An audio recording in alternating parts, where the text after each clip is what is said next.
Weather impact alert for tomorrow. Today, calm, quiet, humid. Once again, kind of like a copy paste of yesterday and the day before. That's what you can anticipate for this Friday. Happy Friday ahead of a dreary and cooler, damp type of weekend, particularly tomorrow when we do have that weather impact alert. So for today, it's kind of buggy when you step out, but I don't get bothered by that until we're at like 84, 85 degrees. We were yesterday afternoon. We're going to be this afternoon as well. Touching upper 80s once again. It's 78. Cloudy skies looking out over Waco right now. Winds also up at times, 21 miles an hour there in Waco right now. You can see the silos there. Traffic moving nicely though. No rain on radar to talk about for the time being. It is now 11:16 and almost 80 degrees everywhere across all of our counties. So indicative of the temperatures that are going to be slightly uncomfortable into this afternoon. Again, similar to yesterday.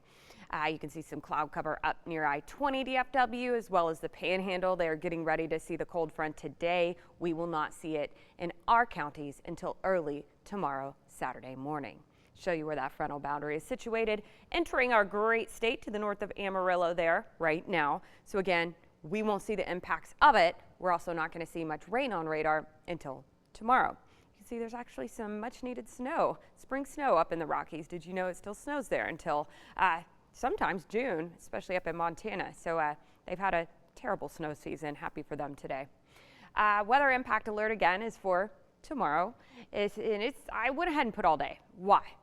Because we could see rain on radar in the overnight hours tonight, tomorrow morning, tomorrow afternoon, and tomorrow evening. It's not going to be a washout. The flooding threat is low. The severe threat is very low. However, because of the multiple rounds of rain, can't pinpoint exactly where because we're going to have enough lift and moisture in place with a strong cold front moving through. There's just a lot that's going to be going on. That's why I'm calling it damp and dreary Saturday and cool.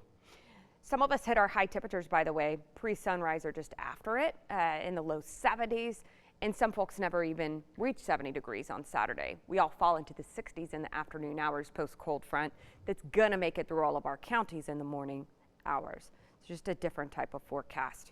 It's not going to be an afternoon cold front. It'll be here in the morning, which means these temperature maps I'm about to show you are kind of funky.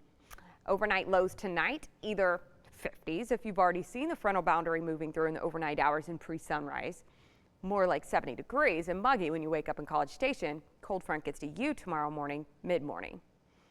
And that means the high temperatures are also a little bit funky because some folks are going to see the cold front early and barely hit 60s versus the Brazos Valley hitting your high temperatures around sunrise and then falling into the afternoon hours into the 60s. So the severe threat again is low. We don't have to be worried about that.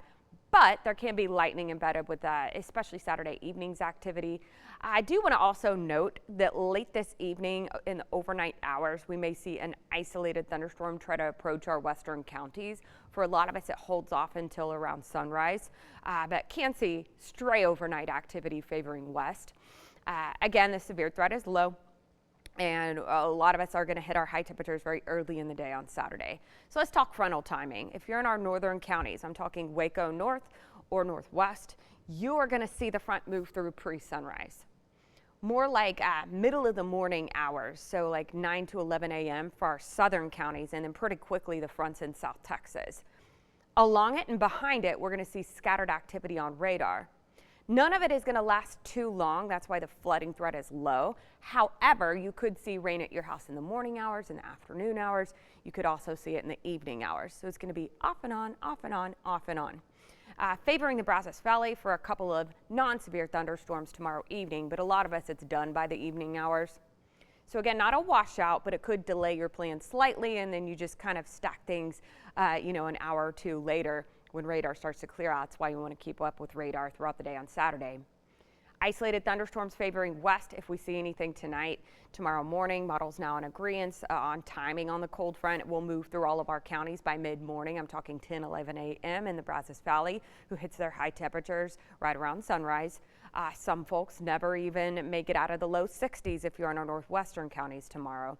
We're all going to be sitting in the 60s by midday. Some of us falling into the upper 50s by after sunset tomorrow night. So again, it's going to remain cool this weekend, especially Saturday into Sunday morning. We wake up for church, drier air in place post cold front. The sun comes back out, but we wake up in the upper 40s near 50, rebounding into the 70s Sunday afternoon. If you can select your outdoor activities, like for example, I'm going to pray to home, so I think I'm going to go Sunday versus Saturday because I know there's a lot lower chance for rain. Slim rain chances returning on Monday into Tuesday when we're going to remain cool both days. I'll show you that on the 7-day forecast in a second. Forecast of rainfall over the next 7 days. I keep pulling this map because we're keeping these daily rain chances right now, which is excellent news. We're in a drought across Texas. It's going to take significant moisture over a longer period to actually start to break up that drought a little bit region wide. Weather impact alert again because of the simple inconvenience of multiple rounds of rain, cooler weather along a strong frontal boundary Saturday. Many folks hitting their high temperature for the day pre-sunrise. After that, it takes a little bit to rebound. I mean, we're sitting in the 60s Monday and Tuesday, so that'll be nice. But we rebound into the 80s by the middle of the week. Lindsay.